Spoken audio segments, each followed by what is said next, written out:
Start off the year with not only a victory, but a victory over a ranked team, shutout over a ranked team. What did you think overall of the way your team played, and how much does a win like this mean for the start of your season? Well, look, I thought we played really hard, and I thought both teams competed really hard. It was a real battle. It was a tough game.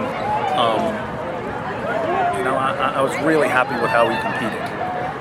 It's a really good win for us, and it gives us some confidence moving forward. It lets us know that we can compete on a high level, and we did compete for sure.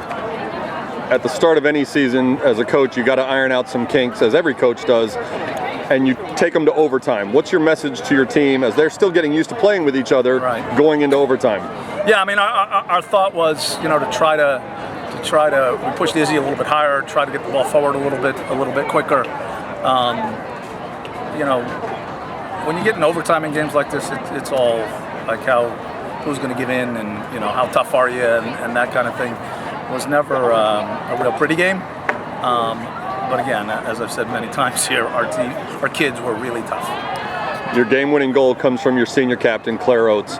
And you said before the season that she's turning into the kind of player who can sort of do what you need, whether it's a big goal or a big defensive stop. Is that the kind of result you're going to start expecting from her on a regular basis?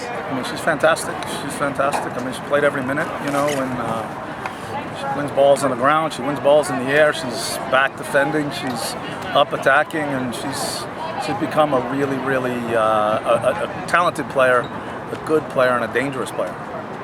And in the celebration at the end of the game, you got a little bit of a post-game shower from Claire. Yes. If she scores overtime game winners, that's okay with you, right? It's okay, but she dumped pickle juice on me, and it doesn't smell very good.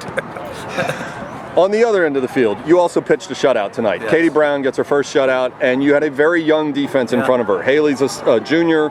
Jessica Cooley played a lot last year, and then you had the two newcomers in the middle. Yeah. What did you think of the way your defense played and communicated back there in front of Katie? Yeah, they did a good job. They never really broke down, and I think in the first half they might have had one good goal scoring chance, but after that, I thought those guys were really good.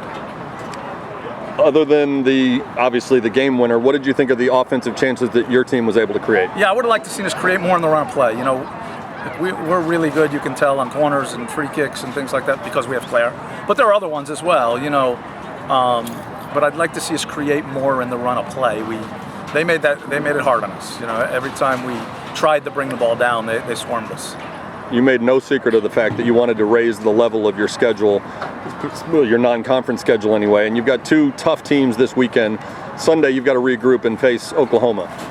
What's the key to bouncing back 48 hours later after such an emotional win like this? Yeah, well, look, Oklahoma's a good team. We know that. We saw them in the NCAA tournament last year, and we know their quality. So the first thing is we got to rest and recover and prepare again, and they get to enjoy it tonight a little bit, but starting tomorrow morning, we got to really start to prepare for a really good Oklahoma team. How much do you and your staff talk with your team about the game against OU last year as opposed to looking at what they are now? Because every team's got different players. They are very different. But they played the same way. So I think we can prepare ourselves some from last year's game, but it'll be different personnel for sure.